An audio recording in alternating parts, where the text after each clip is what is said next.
नमस्कार, आदाब, स्वागत है आप सभी का। आप देख रहे हैं NTS न्यूज चैनल। वक्त हो चुका है दिन भर की ताज़ा और बड़ी खबरों की रुख करने का, तो शुरुआत करते हैं सुर्खियों के साथ।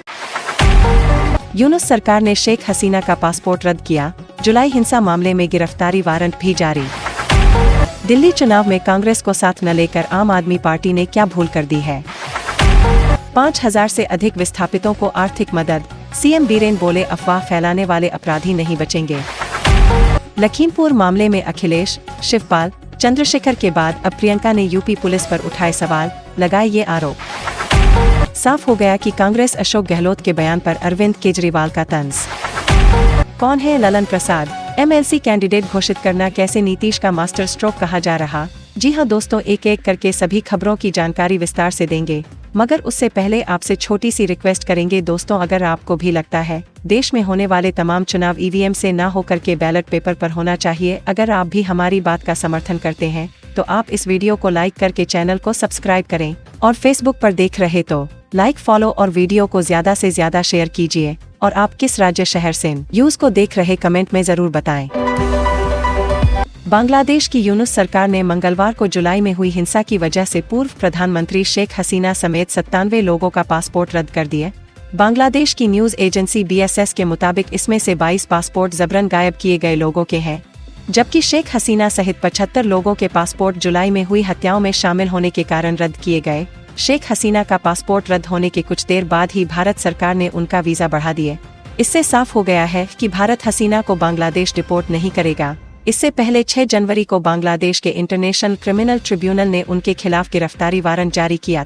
ट्रिब्यूनल ने हसीना को 12 फरवरी तक पेश होने का निर्देश दिया। बांग्लादेश की अंतरिम सरकार भी हसीना को डिपोर्ट करने के लिए भारत से अपील कर चुकी है।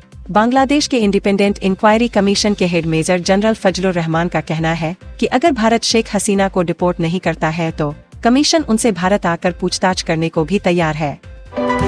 मंगलवार को चुनाव आयोग द्वारा दिल्ली विधानसभा चुनाव की घोषणा के साथ ही, जिसमें मतदान 5 फरवरी को और नतीजे 8 फरवरी को आएंगे, यह कहना लगभग सही ही होगा कि यह आम आदमी पार्टी, आप, भारतीय जनता पार्टी, भाजपा और कांग्रेस के बीच एक और हाई स्टेक्स राजनीतिक लड़ाई है। हालांकि जो बात प्रमुखता से सामने आती है वह यह है कि इन चुनावों में सबसे अधिक दाव आम आदमी पार्टी के लिए है, भाजपा के लिए थोड़ा कम और कांग्रेस के लिए सबसे कम। यानी कि कांग्रेस पार्टी बस वोट कटवा बनकर रह जाएगी, यानी कि कहीं वह बीजेपी के वोट काटती दिखेगी तो कहीं आम आदमी पार्टी की। अतंत नुकसान किसका होगा? क्या आम आदमी पार्टी ने जिन तर्कों के आधार पर कांग्रेस के साथ चुनाव लड़ने से इनकार किया था वो सही साबित हो रहे हैं। दिल्ली में 1998 से 2013 तक 15 साल तक कांग्रेस का शासन रहा। 2013 के चुनाव में भी वह तीसरी बड़ी ताकत 8 सीटें थी और त्रिशंकु विधानसभा के चलते आम आदमी पार्टी 28 सीटें को उससे हाथ मिलाकर सरकार बनानी पड़ी। लेकिन उसके बाद से कांग्रेस दिल्ली में एक भी विधायक नहीं बना सकी। कांग्रेस का वोट प्रतिशत गिरकर 4.26% हो गया, जो कि 2015 में 10% से भी कम हो गया। पर आश्चर्यजनक बात यह है कि दिल्ली के किसी भी शख्स से, चाहे वो मर्सिडीज से चलता हो या गली नुक्कड़ पर चाय और सिगरेट की रेहड़ी लगाने वाला हो, उसे लगता है कि दिल्ली में विकास की असली गंगा तो शीला दीक्षित की सरकार में ही बही। रक्षा मंत्री राजनाथ सिंह ने बुधवार को भारत दौरे पर आए मालदीव के रक्षा मंत्री मोहम्मद घासन मौमून से मुलाकात। इस दौरान सिंह ने दिल्ली में मालदीव के रक्षा मंत्री मोहम्मद घासन मौमून के साथ द्विपक्षीय चर्चा की और द्विपक्षीय रक्षा एवं सुरक्षा सहयोग के विभिन्न पहलुओं की व्यापक समीक्षा। साथ ही उन्होंने भारत मालदीव के व्यापक आर्थिक और समुद्री सुरक्षा साझेदारी के लिए संयुक्त दृष्टिकोण को साकार करने में मिलकर काम करने की दृढ़ प्रतिबद्धता को दोहराए। राजनाथ सिंह ने मुलाकात के दौरान मालदीव के रक्षा मंत्री को बताया कि भारत रक्षा तैयारियों के लिए क्षमता वृद्धि में मालदीव को सहयोग देने के लिए तैयार है। उन्होंने कहा कि भारत मालदीव को अपनी रक्षा तैयारियों को मजबूत करने के लिए समर्थन देने के लिए पूरी तरह से तैयार है। उन्होंने यह भी बताया कि मालदीव को भारत की पड़ोसी प्रथम नीति में विशेष स्थान प्राप्त है, जो क्षेत्रीय स्थिरता और समृद्धि को बढ़ावा देने के लिए बनाई गई। इसमें मालदीव की रक्षा क्षमताओं को बढ़ाने के लिए रक्षा उपकरण और संसाधनों की आपूर्ति शामिल है।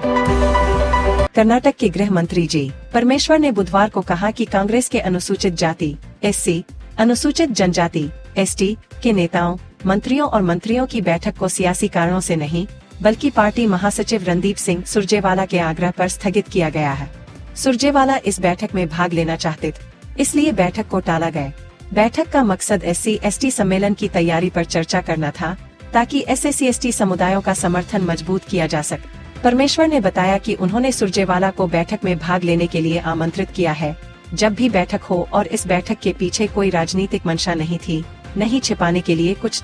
परमेश्वर ने कहा, हमने इस बैठक को सुरजेवाला के अनुरोध पर स्थगित किया है, क्योंकि वह इस बैठक में भाग नहीं ले पा रहे थे। बैठक रद्द नहीं की गई है, बल्कि यह फिर से तय की जाएगी। उन्होंने यह भी कहा कि इस बैठक का मकसद SC/ST समुदाय से जुड़ी समस्याओं पर चर्चा करना था, न कि किसी राजनीतिक एजेंडे को आगे बढ़ाना।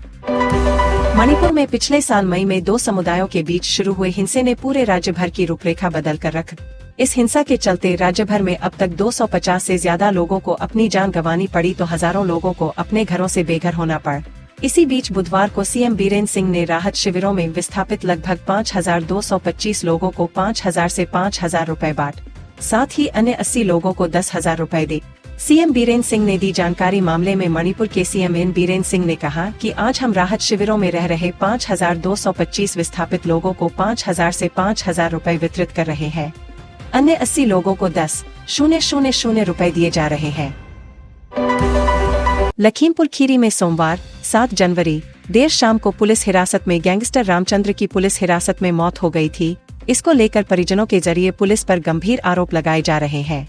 मृतक का मंगलवार 8 जनवरी को पोस्टमार्टम होने के बाद लोगों ने बम्हनपुर चौराहे पर रोड जाम कर दिया। इसके बाद मौके पर पहुंचे एक अधिकारी ने मृतक के परिजनों को धमकाया, जिसका वीडियो अब सोशल मीडिया पर वायरल है। इस वायरल वीडियो पर भारतीय राष्ट्रीय कांग्रेस की नेता और वायनाड सांसद प्रियंका गांधी वाड्रा ने प्रतिक्रिया दी है। सोशल मीडिया साइट एक्स पर प्रियंका ने लिखा, भारत के संविधान ने दलितों वंचितों को अधिकार देकर अन्याय अत्याचार के खिलाफ ताकत। भाजपा राज में न तो संविधान का सम्मान है, न ही वंचित वर्गों के अधिकारों।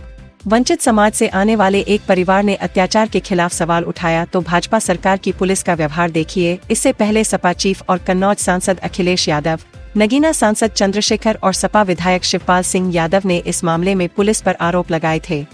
मृतक परिजनों मांग कर 30 लाख रुपए मुआवजा और सरकारी नौकरी देने की मांग कर रहे थे। मृतक के परिजनों का कहना था कि जब तक उनकी मांगे नहीं मानी जाएंगी वे अंतिम संस्कार नहीं करेंगे। इस विरोध के बाद देर रात धौरहरा पुलिस क्षेत्राधिकारी PP सिंह भी मौके पर पहुंच गए। उन्होंने सड़क जाम कर विरोध कर रहे लोगों को फटकार लगाई।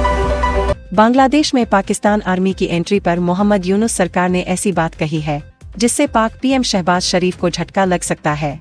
उन्होंने कहा है कि बांग्लादेश में पाक सेना को काम करने की अनुमति देने की सरकार की कोई योजना नहीं है। पाकिस्तान के साथ बढ़ती नजदीकियों की बात से भी उन्होंने इनकार कर दिया है। बांग्लादेश के मुख्य सलाहकार मोहम्मद यूनुस के प्रेस सेक्रेटरी शफीकुल आलम ने कहा कि सरकार सभी सार्क देशों के साथ रिश्ते अच्छे करना चाहती है और सरकार उसके लिए काम भी कर रही है। सार्क 8 देशों का समूह है जिसका पूरा नाम south Asian association for regional cooperation है। इसके सदस्यों देशों में बांग्लादेश, भूटान, भारत, मालदीव, नेपाल, पाकिस्तान, श्रीलंका और अफगानिस्तान है। CNN न्यूज 18 के साथ इंटरव्यू में शफीकुल आलम ने कहा कि मोहम्मद यूनुस सभी सार्क देशों के साथ अच्छे रिश्ते बनाना चाहते हैं, जिनमें पाकिस्तान भी शामिल है। इसी के तहत बांग्लादेश रिश्ते बेहतर कर रहा है, लेकिन यूनुस सरकार की बांग्लादेश में पाकिस्तानी आर्मी को काम करने की अनुमति देने की कोई योजना नहीं है। दिल्ली विधानसभा चुनाव की तारीखों के ऐलान के बाद से ही यहां का राजनीतिक माहौल गरमाया हुआ है। एक और सत्ताधारी दल आम आदमी पार्टी आप सत्ता में काबिज रहने की पुरजोर कोशिश कर रही है, तो वहीं विपक्षी दल BJP और कांग्रेस की कोशिशें हैं कि दिल्ली की सत्ता पर कमान हासिल की जा सके। इस बीच कांग्रेस के सीनियर नेता अशोक गहलोत के एक बयान ने राजनीतिक पारा हाई कर दिया। राजस्थान के पूर्व मुख्यमंत्री और कांग्रेस के वरिष्ठ नेता अशोक गहलोत ने ABP न्यूज से बातचीत में यह कहा था कि आम आदमी पार्टी उनके कांग्रेस के लिए विपक्ष है।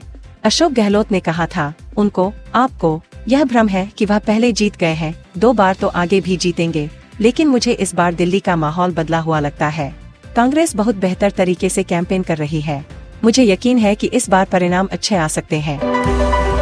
देश में लोकसभा और विधानसभाओं के चुनाव एक साथ कराने के प्रावधान वाले 2 विधेयकों पर विचार करने के लिए गठित संसद की संयुक्त समिति की बुधवार को पहली बैठक हुई। भारतीय जनता पार्टी BJP के सदस्य PP चौधरी की अध्यक्षता वाली इस समिति की पहली बैठक में विधि मंत्रालय के अधिकारी इसके सदस्यों को दोनों प्रस्तावित कानूनों के प्रावधानों से अवगत कराया गया। बैठक में चौधरी के अलावा कांग्रेस महासचिव प्रियंका गांधी वाड्रा, BJP सांसद बांसुरी स्वराज और समिति के कई दूसरे सदस्य शामिल हैं। सूत्रों के मुताबिक वन नेशन वन इलेक्शन की इस पहली मीटिंग में सभी सदस्यों ने कमेटी का कार्यकाल बढ़ाने पर सहमति जताई। अगले सत्र में इसका प्रस्ताव दिया जाएगा। समिति को बजट सत्र के अंतिम सप्ताह के पहले दिन तक रिपोर्ट पेश करने के लिए कहा गया है। इन विधेयकों को पिछले साल 17 दिसंबर को लोकसभा में पेश किया गया था।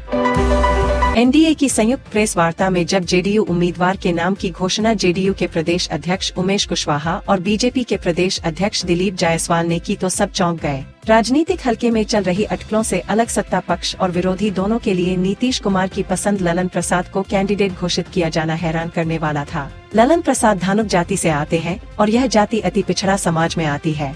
ललन प्रसाद के नाम की घोषणा करते हुए उमेश कुशवाहा ने जानकारी देते हुए बताया कि अति पिछड़ी जाति से आने वाले ललन प्रसाद पार्टी में समता पार्टी के समय से काम करने वाले जमीनी कार्यकर्ता हैं। वर्तमान में जिला परिषद सदस्य भी हैं। बेहद ईमानदार और कर्मठ ललन प्रसाद पार्टी को मजबूत करने की कोशिश में हमेशा से अपना योगदान देते रहे हैं। इनकी उम्मीदवारी से जेडीयू के तमाम नेता और जमीनी कार्यकर्ता उत्साहित है। ललन प्रसाद के बारे में बताया जा रहा है कि शेखपुरा के रहने वाले ललन प्रसाद नीतीश कुमार के साथ शुरुआती दौर से काम करते रहे हैं और वह मुख्यमंत्री के बेहद करीबी माने जाते हैं। ललन प्रसाद धानुक जाति से आते हैं, जिसका प्रभाव मुंगेर, शेखपुरा, बरबीघा, बाढ़ सहित कई विधानसभा चुनाव में महत्वपूर्ण माना जाता है। फिलहाल आप सभी का इन खबरों पर क्या राय है, हमें कमेंट सेक्शन में टाइप करके जरूर बताएं। फिर मिलते हैं अगली बड़ी खबर के साथ। तब तक के लिए जय हिंद।